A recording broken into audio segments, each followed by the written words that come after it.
Hey, thank you for joining me this morning in the masterclass that was dubbed Making Tracks. Yeah. Hey, you know, I forgot to record the masterclass. So this is a re-recording after having downloaded the transcript from Zoom, which was originally 96 pages long. So yeah, a bit of fun for me and interesting to have to review through it. But because it's important and because you're important, because you brought your energy to this circle, I'm re-recording this. So the Codex of Cycles seems to be the big news at the moment. And so I guess the question is, what is the Codex? And the Codex is almost, it's a matrix. It's a matrix, a weaving together, and it is almost in a crystalline form of all of the time tracks that are parallel to you in this life, past and future lives, different octaves, and in other cycles of time. And by tuning to those time tracks, soul instances that are significant for you with your soul blueprint here in this lifetime, that can unlock some amazing knowledge, wisdom, can actually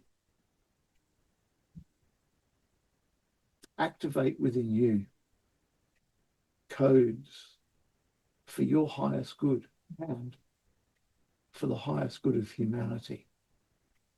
So if you're called to service, or simply, or perhaps as a healer, perhaps as a teacher, perhaps just because you want to help to raise the consciousness of the planet, then the Codex of Cycles holds the key for you to dig deeper and to align with your true soul frequency.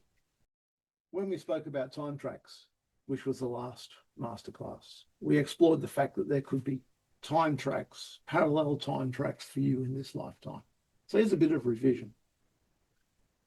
These parallel time tracks in this lifetime are caused by energetic splits.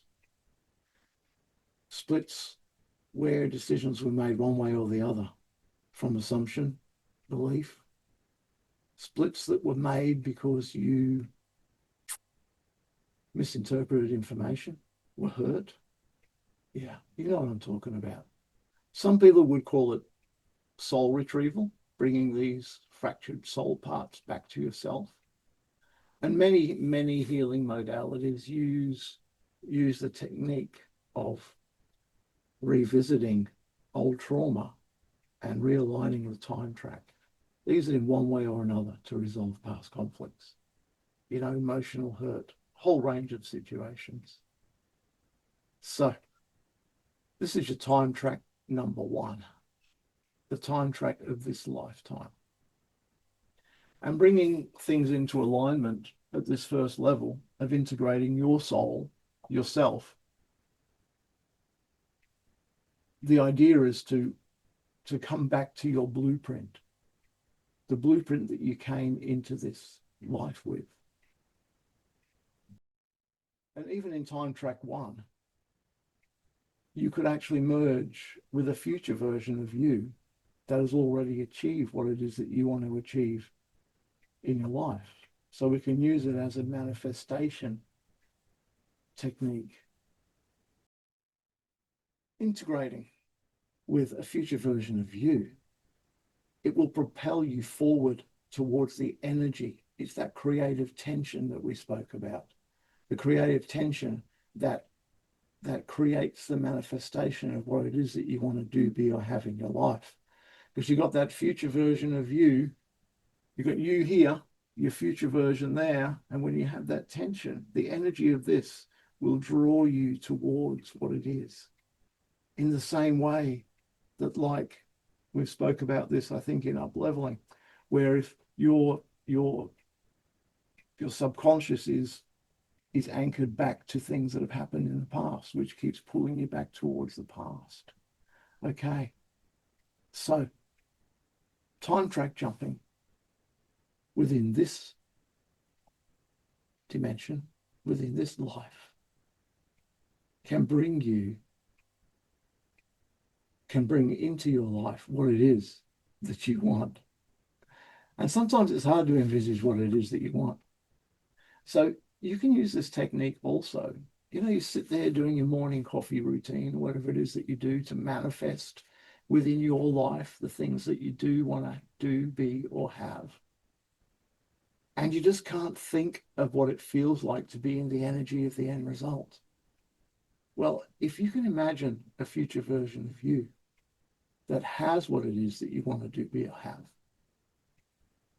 even without time track jumping into that version of you, but I suggest that you do, then you're going to get a clear idea of what the energy is of the end result that you're looking for. Yeah. So you'll probably have mastered some of these techniques through some of the exercises that we've done already. If you have, you'll find it's quite easy to imagine what it's like to already have the things that you want to do, be, or have in your life when you step into the energy of that future version of you that already has it. So that's time track 1, your lifetime. There's time track 2, number 2, which I didn't speak about this morning, but I'll speak about it now. That's the ancestral line, the sum of the ancestral lines of the mother and the father, all of your ancestors. Would you go there in the Codex? Probably not. Not in this context. Because when you drop, if you were to drop into the time track of an ancestor, you're dropping into a time track of your physical DNA. Look, this can be helpful if it's a healing context. If there is an issue in this life that came down the ancestral line. But if you were to jump into the T1 and maybe the T2 or 3, that's time track 1 and maybe time track 2 or 3 of an earthly being, one of your ancestors, who is not actually part of your spiritual lineage, who's actually part of your physical lineage. And that has implications of law, L-O-R-E, and it can have complications. It's around sovereignty and around invading the sovereignty of another sentient being. You see, your ancestral line is not your spirit line. It's not your spiritual line. It's not you. Your ancestors are not you. Your ancestors are different spirit lines to who you are. When we're talking about time track 1, stepping into parallel versions of you, they are parallel versions of your soul. When we talk about time track 3, which we will in a minute, future and past cycles of time, we're talking about stepping into time tracks that are different versions of your soul, so to speak. But when we talk about jumping into the ancestral line, we're jumping into the time tracks of other people. I hope that makes sense. And if it doesn't, then flick me an email or something and ask me for more detail. Okay. Time track 3. Past and future lives in this cycle of time. Okay. Past lives, which is quite a common term these days, are normally about healing once again. We don't usually go to past lives unless there's a reason.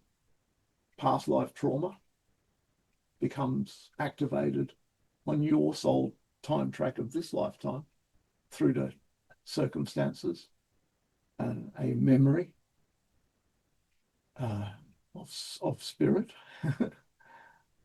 that can hold you back and create ripples throughout your life and also into the future. So past lives really come into the realm of healing and clearing past cycles of time. It's unusual for there to be a past life, chronologically speaking, that you could jump into that would benefit you. I'm not saying it can't, but I can't think of an instance where it would. But what about future lives? Now, I'm not talking about a future version of you in this life. We've already covered that. We spoke about jumping into a future version of you that already has that thing that you want to do, be, or have, so you can get a glimpse of the energy of the end result. And also, by merging with that energy, with that future version of you, you are being drawn towards it like the elastic band. Okay? What we're talking about with future lives are future versions of your spirit, future souls. Okay? There could be wisdom or knowledge from a future version of you that may help you within this lifetime, may help you to realign to your soul blueprint. So in a similar way, we can draw upon the resonance of a future lifetime, a future life. And in this case, to enhance your spiritual awareness. And get a nice injection of enthusiastic energy to help you rise above where you are at this point in time. So future lives, interesting. I have actually witnessed people in my healing business go into future lives. And because time is not really linear, sometimes the healing that a person needed was in a future lifetime. Interesting, hey? Okay. Time track 3, past and future lives, about lifetimes in this cycle of time. Okay. But within this cycle of time, there are also octaves. This is where it gets a little interesting. It starts to get into more like a 4-dimensional matrix. You know, when you've got X, Y, and Z coordinates, it's pretty easy to sort of see it as being like a cube or something. But now we're going to move into cubes within cubes, because within each cycle of time, there are octaves. Okay. Spirit fractals out from light to ether, to solid matter, to single cell organisms, through to plants, animals, and to human. And if there is an octave after human, I don't yet know what it is, but it wouldn't surprise me if there was. And this is where this progression then, your spirit has had lifetimes in each one of those octaves. So you have had lifetimes in each one of those octaves. You have experienced a soul instance in the plant kingdom, the animal kingdom, as well as the human kingdom, if you want to call them kingdoms. It sounds very biological, doesn't it? Also as solid matter and gas and spirit. But it's interesting enough, it is said that it is not possible to understand or to fathom a lifetime that is more than 2 octaves from the octave within which you are now resonating. So as a human, you can resonate with the animal octave or the plant octave, but you can't go beyond that. And if there was an octave above human, then you would be able to resonate to 2 above that. As I say, I don't have any information on that yet, if there actually is an octave above human. But I know from an Aboriginal person who told me about totems, he said that as spirit fractals out through these layers, from light through into ether, And each time there's an increase in consciousness, you know. An animal is more conscious than a plant. And a human is more conscious than an animal. Okay. And hopefully more conscientious as well. This Aboriginal elder said that as spirit fractals out, it's like if you put it through a prism, you've got pure white light, pure spirit. And through a prism, you've got the 7 colors. There's more than that, but we'll go with the 7. And let's say your spiritual lineage was on the color of orange, which is the color I used this morning. And then orange fractals out into all the shades of orange, getting more complex and more detailed. And then that fractals out into all the different colors that could be within that spectrum. Each one a higher frequency, a higher valence, a higher octave. So, okay. If you came down the octave of orange, let's say that the animals in that octave were, I don't know, my totem's an emu. So let's go with that. One of my totems is an emu. So it means that that's part of my spiritual heritage. Emu is part of my spiritual heritage. And that is one of the animals that I experienced a soul instance of living as within this cycle of time, within the octave of being an animal. Okay. And it's interesting that my totem is an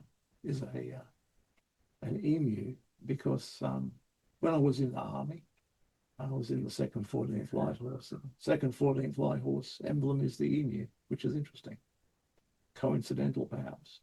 The other thing is that it's the male emu that brings up the young chicks, the young emus, after they hatch. The female emu doesn't look after the chicks, the father does. And interestingly enough, I was a sole parent as a father. So they're little things that sort of slot together.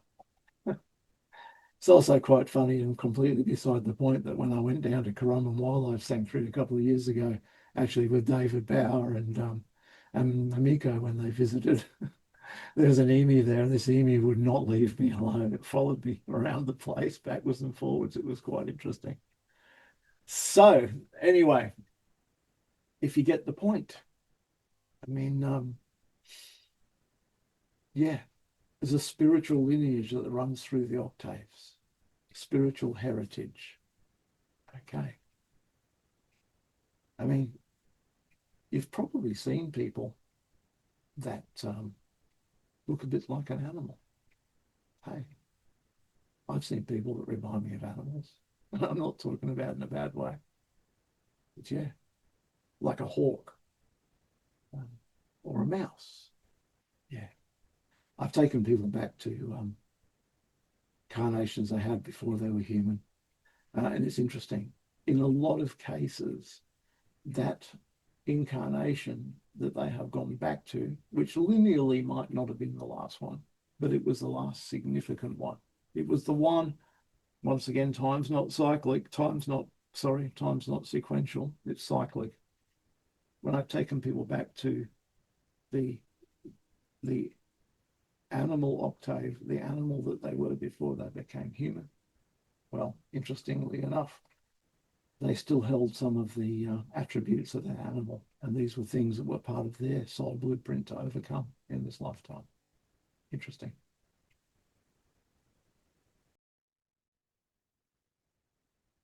Okay, moving right along. Remember this morning we spoke about telephone exchange switching.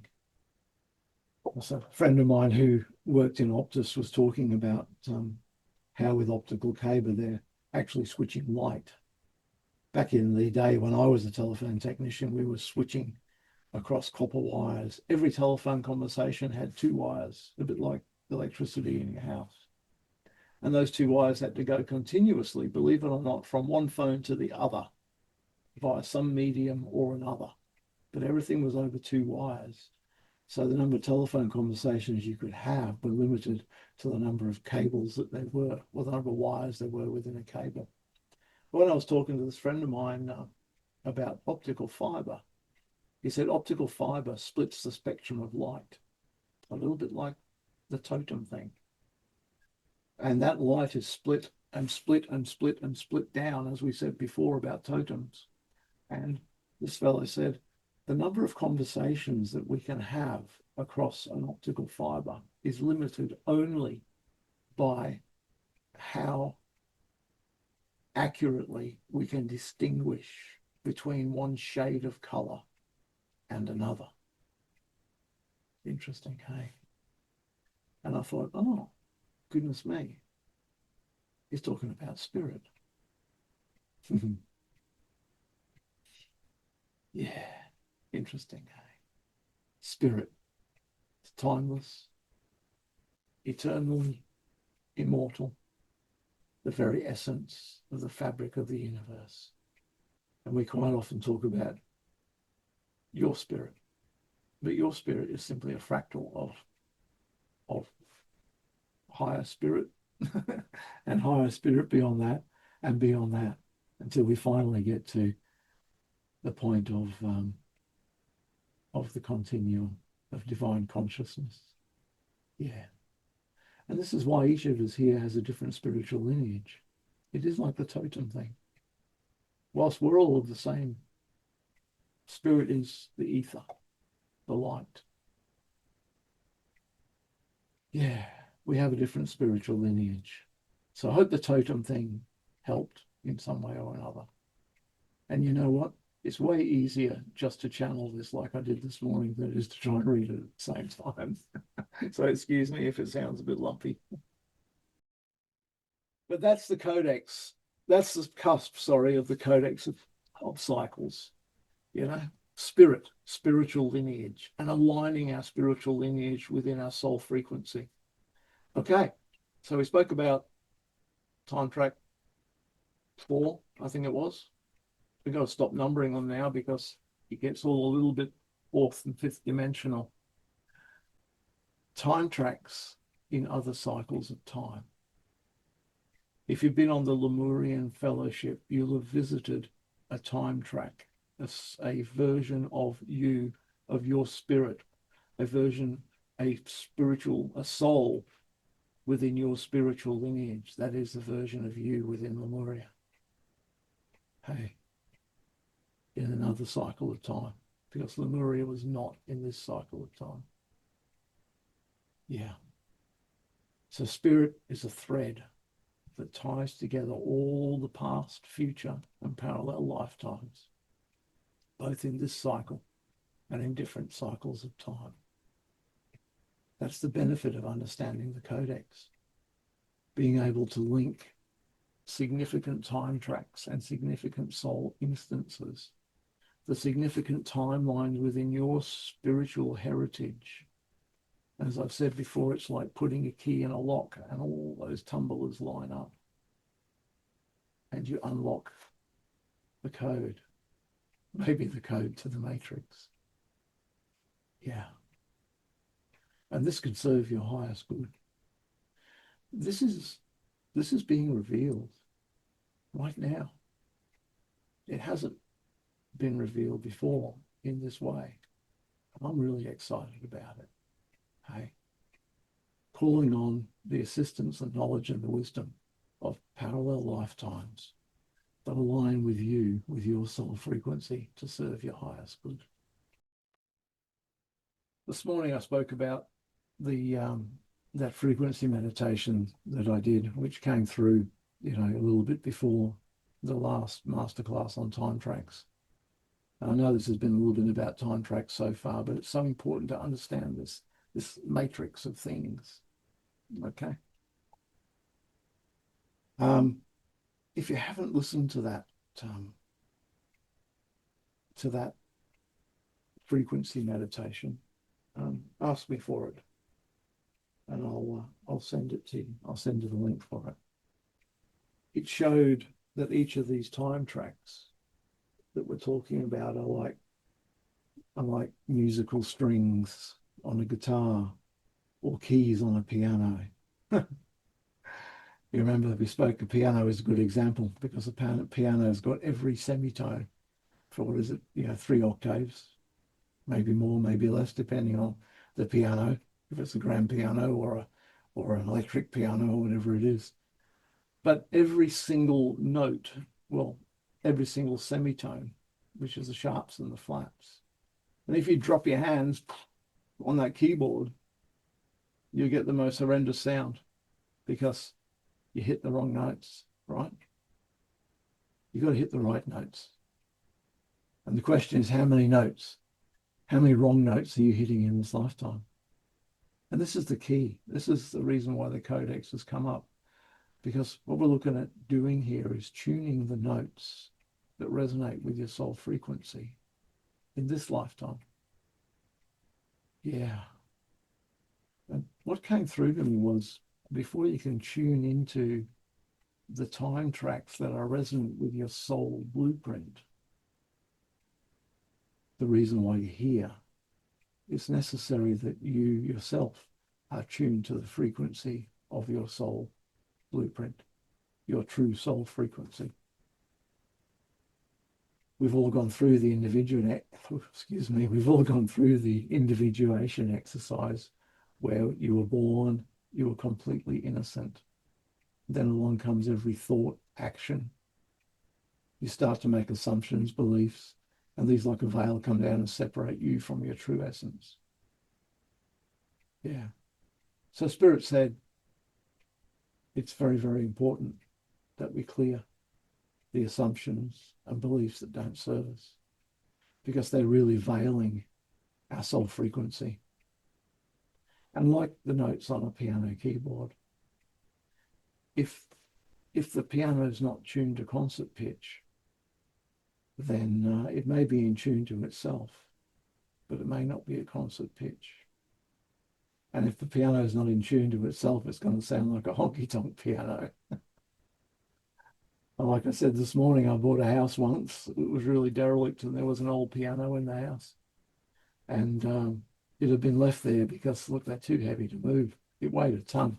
When I dragged it out of the house, it took 4 of us to carry it out. They're so heavy. These things weigh a ton.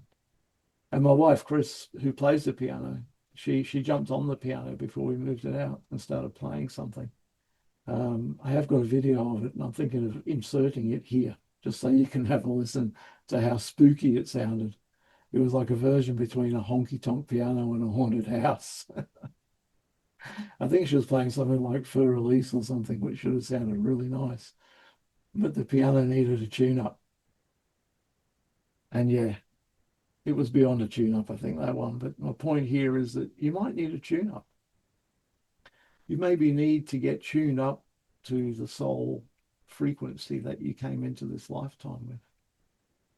Some of us might be nice and close to concert pitch, and some of us might be like a honky-tonk piano. It's up to you to judge. But we've all got to start somewhere. Okay. If you're like a honky-tonk piano, hey, give me a call. Let's book a healing session and sort out what the wrong notes are for you. Yeah. Okay. Once you are tuned up to your concert pitch, to the frequency of your soul blueprint, then you're going to attract the things that are resonant with the real reason why you're here, your real mission. Once you've tuned up your middle C to the pitch of your soul frequency, then all the other notes can come into tune as well. And if you're resonating at a certain pitch, you're going to be able to tune in there. If you're resonating at your soul frequency pitch, you're going to be able to tune into all the past and future time tracks in this life that serve your highest good. You're going to be able to tune into all the time tracks and the different octaves and your totems which serve your highest good. You're going to be able to tune into the spirit guides that serve your highest good.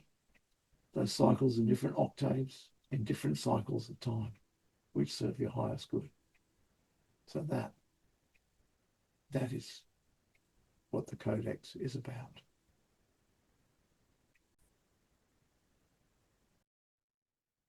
Let's tune in.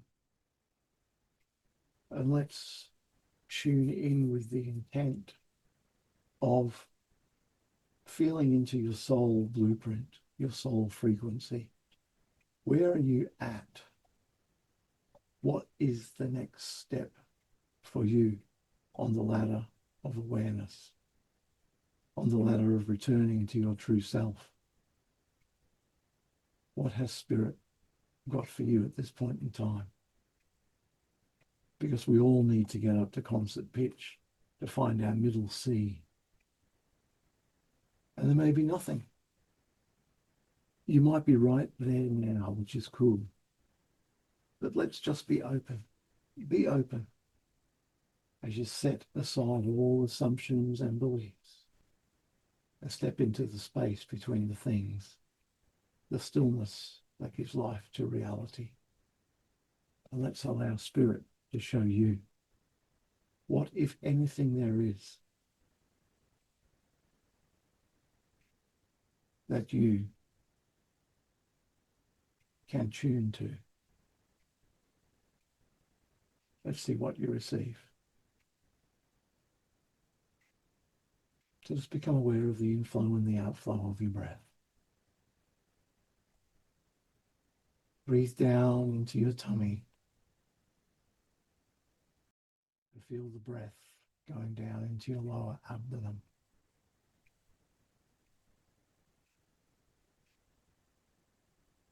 And as you breathe out, feel yourself relaxing. As that breath goes down into your abdomen, we know it's not the breath that's going down there. The breath stays in your lungs. What's going down there is the prana energy as you breathe in. Breath is life. Breath is energy. Feel that energy pooling in your sacral chakra area. As it starts to build, it flows down your legs.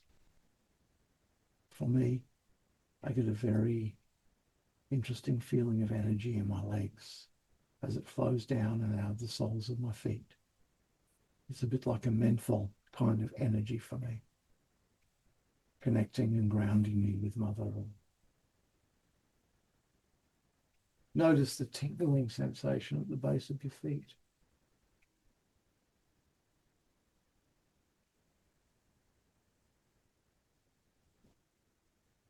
You've been breathing into your tummy, and having made that connection, bring the energy up as it pools and increases and fills your torso, up into your heart space, filling your chest, then spilling down your arms and out of your hands. You may feel the chakras in the palm of your hand start to activate, or at least you become aware of their activation. Feel the energy flowing up along your spine and into your neck and head, and then spilling over your physical form and creating an awareness of your energetic body. This is your energetic body, a step beyond the physical.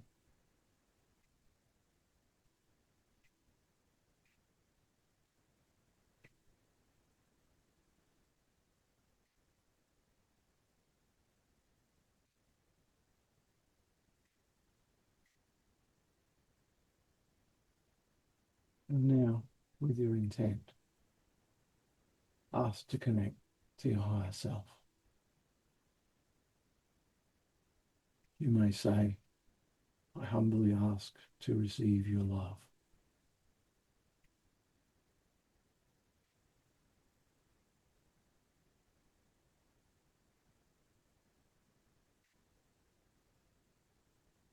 Feel this connection to spirit, to your spirit through your higher self. Feel the words of affirmation that come through. You are loved. You're exactly where you need to be. You've done well.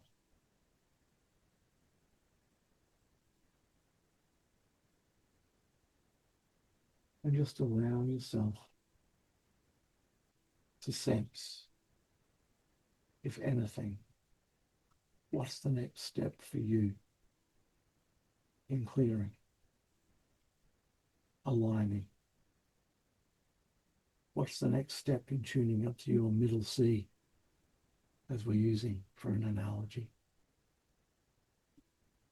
Even to just ask that question is such a joy for spirit, to know that not only do you acknowledge spirit, but you're willing to take whatever steps that you can take to benefit and more capably manifest a life that you prefer, a life that is aligned with your soul blueprint.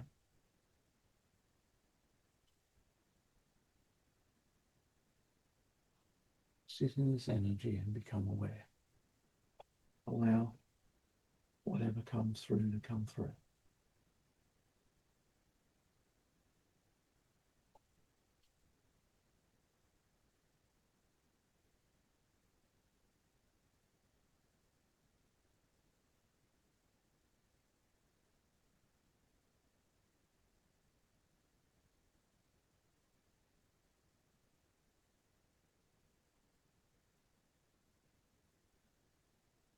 As you dwell on your frequency, on the frequency of your soul blueprint, what color do you see? What's your signature color?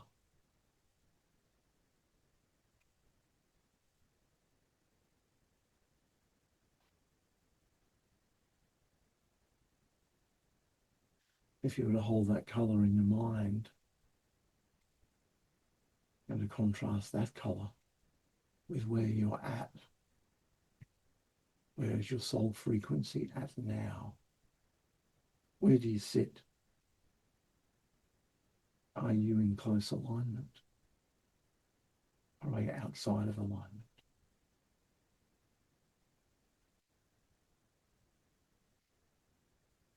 Where do you sit in alignment with your soul frequency, with your blueprint?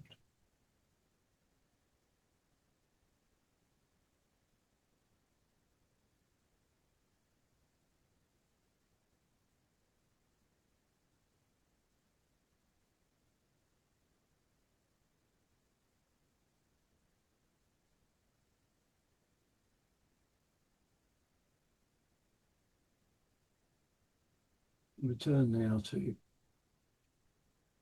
your soul color, your unique color, and ask of spirit to be aligned with that color.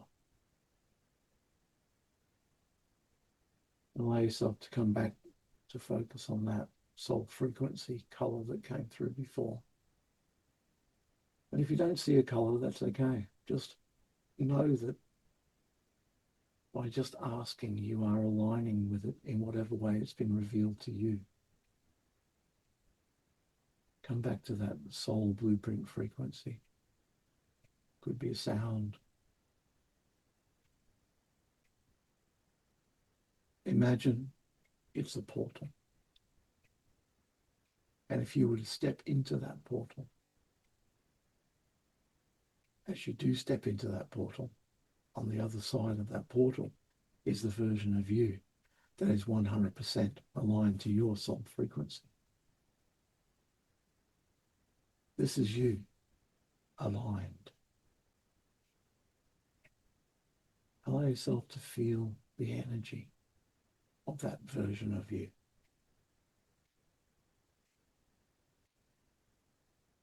See the energy or the form of that version of you. How does it feel? What clothing are they wearing? What is their appearance? Their aura? Look deep within their eyes. What do you see?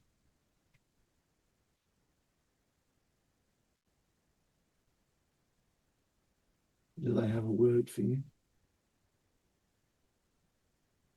Do they have an image for you?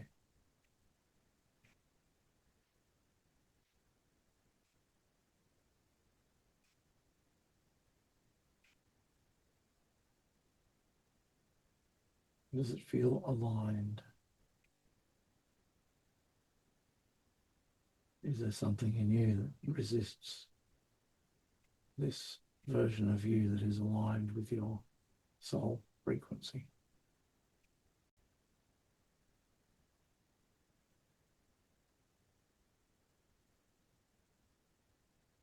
It's about the energy, because that energy is the frequency, and the frequency is the color, and the color is the sound, and the sound is your resonance.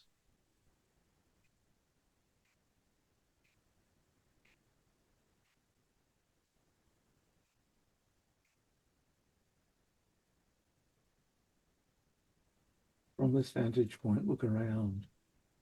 What other soul instances do you see within your peripheral vision, arrayed through spirals of time?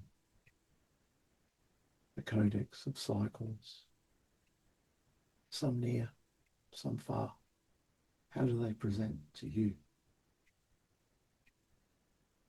These are the keys to your highest frequency, that hold the wisdom and the knowledge that is yours as you tune into this Codex of cycles to become all that you can be through all time and space, throughout all cycles of time, throughout all octaves.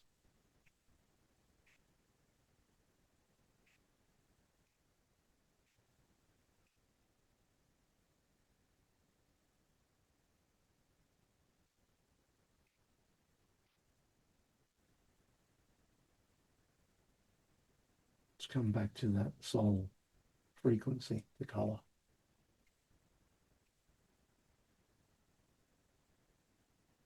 Just tune into that for a moment.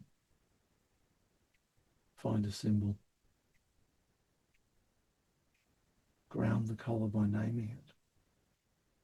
Anything that you can do to get a solid representation of that color and of the version of you that you saw as you stepped through the portal of your soul frequency. And once you've anchored this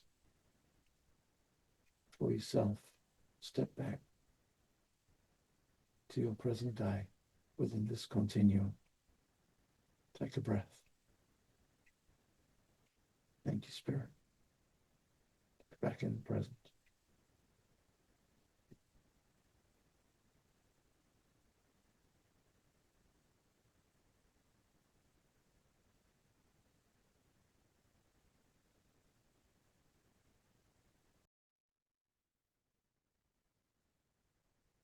But what came through yesterday for me was, I did 3 videos and they're out there, releasing them on Substack next week. And in one of them it said, if I said to you, do this for every day for 10 minutes, would you do it? Because this is the first step. And reading the notes from yesterday that I channeled, this step, this is stillness, listening. That's all. Listening, breathing, tuning. Can you do that for 10 minutes each day? It's not a demand. It's definitely not homework.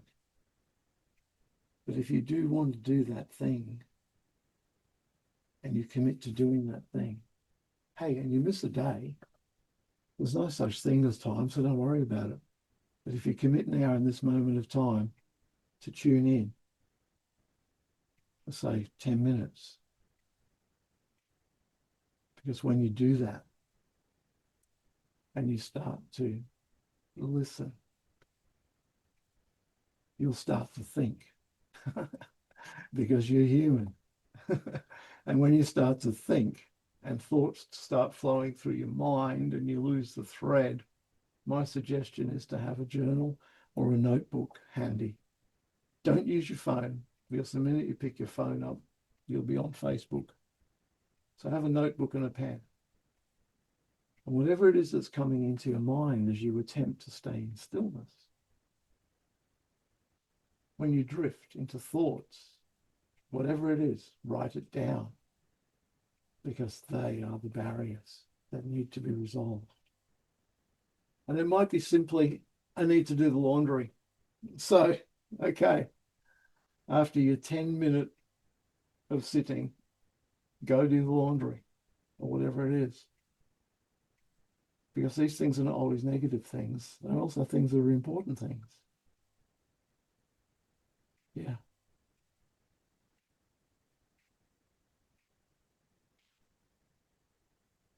I went through a whole 2 months like this. And the Spirit said, don't worry about it.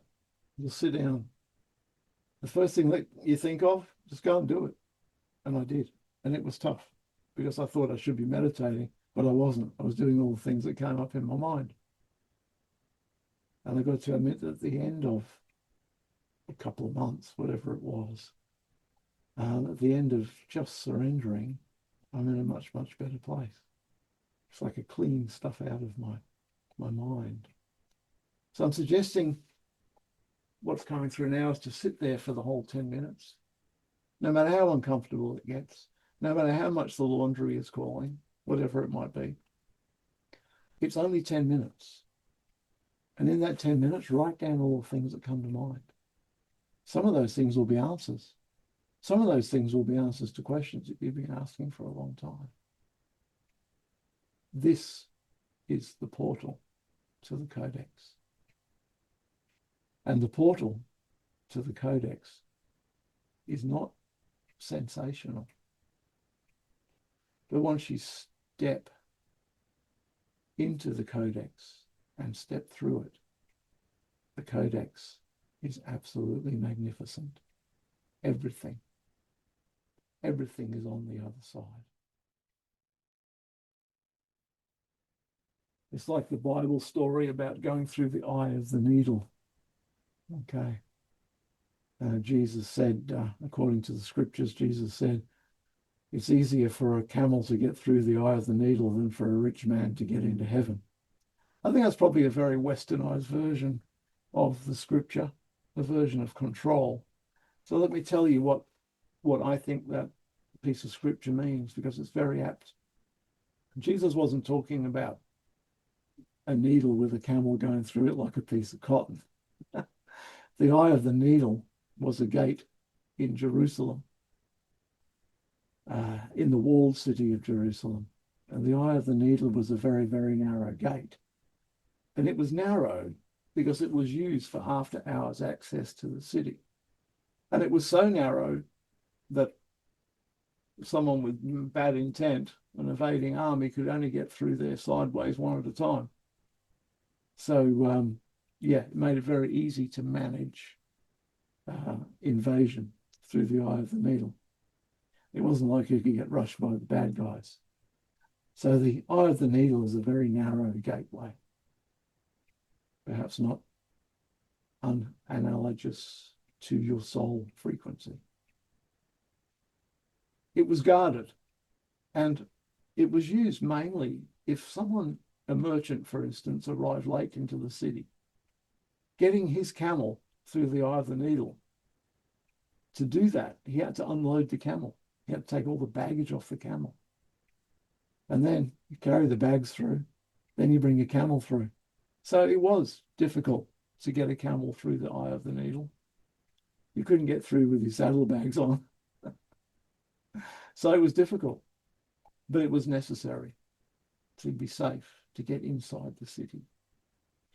And that's just what we've seen. Hey, the eye of the needle for each of us is that frequency, that color, whatever it was that you saw. That's your portal. That's your eye of the needle.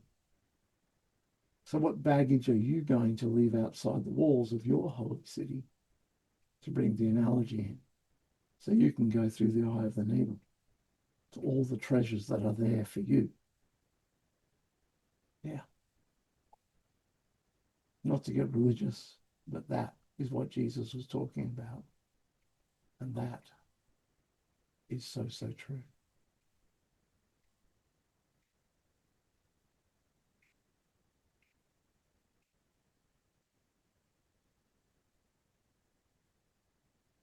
So I'm going to send this video to you. And then